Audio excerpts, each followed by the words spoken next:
Wintertime in this beautiful country. Look at how beautifully white my garden is. Still snowing. I don't think you can see it. Some love it. I'm one of the lovers, and some hate it, but that's just what it is. Weather is just weather. There's no good or bad weather. This is interestingly the third time that I'm recording this video. For some reason, the first two times were without sound, so I guess it needed to be recorded differently or spoken differently. Wintertime is traditionally a time of contemplation, of going inwards, of seeing what's going on inside me. Who am I? What do I need? Rejuvenation, recuperation. Over the weekend, I did a very deep, grounding, and beautifully transformative sweat lodge ceremony to celebrate going from the old year to the new year. And that's where I gained a valuable insight in the process of letting go. And that there's a much deeper layer to this. Because when you have this, whatever you want to let go of now, let's say a toxic pattern of people pleasing, you open your hand and you just let go. Beautiful, right? And at the same time, what's happening there is that this pattern that you've just let go of is still there.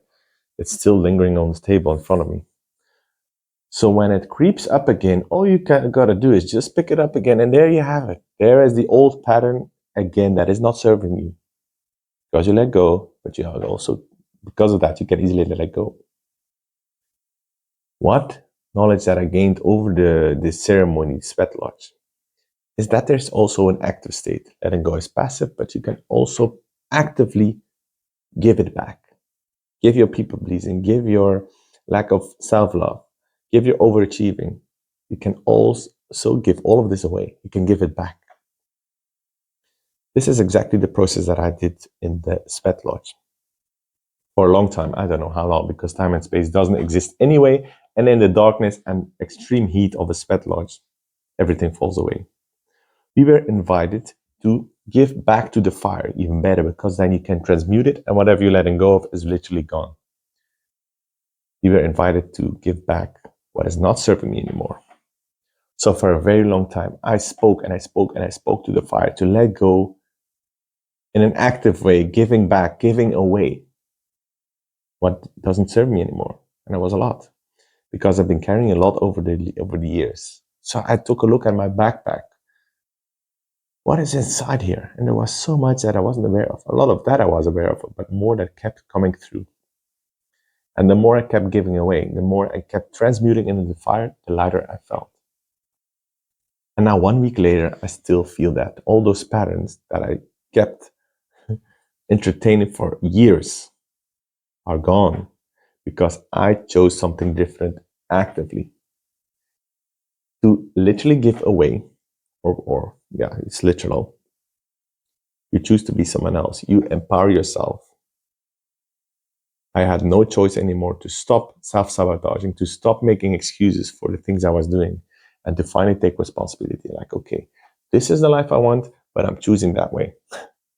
So I'm giving away this lack of purpose and lack of direction, and I'm choosing that. Because I am sure, my friend, that you have been carrying way too much for decades. Decades and decades. Your backpack is way too full, and that's why you feel so heavy, and life can feel so overwhelming at times, because you're carrying all this shit that is not yours. So I'm inviting you now in this winter time, maybe you're even whatever time zone you are in this time, take your backpack, shake it out.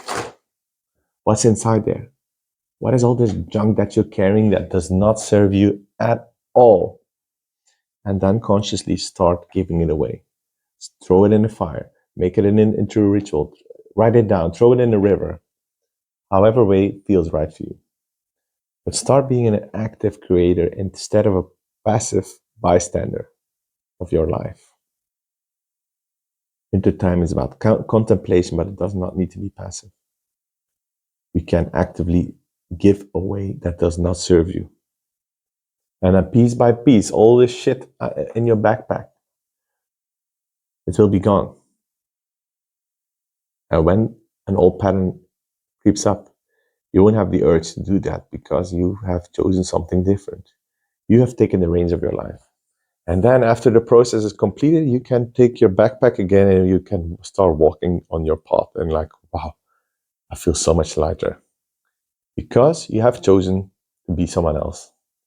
You have renewed yourself, and that is an active process where you still surrender and you still trust, but you choose actively what you hold on to, because some things are serving you and what you don't. I'm drinking this beautiful tea, and the message here is ego limits you. And that was what was limiting me. I'm like, yeah, I'm this spiritual guy, letting go of all this shit.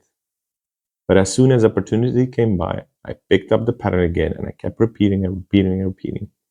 Why is this not changing? Blah, blah, blah, blah, blah. Because I was being a bystander. And I'm not anymore. I'm an active participant. Yes, I'm going to go inwards. And yes, I'm going to rest in this winter season, but I'm also creating. You choose which season you are in, no matter what the environment says. There's no good weather, there's no bad weather. There's no good you, there's no bad you.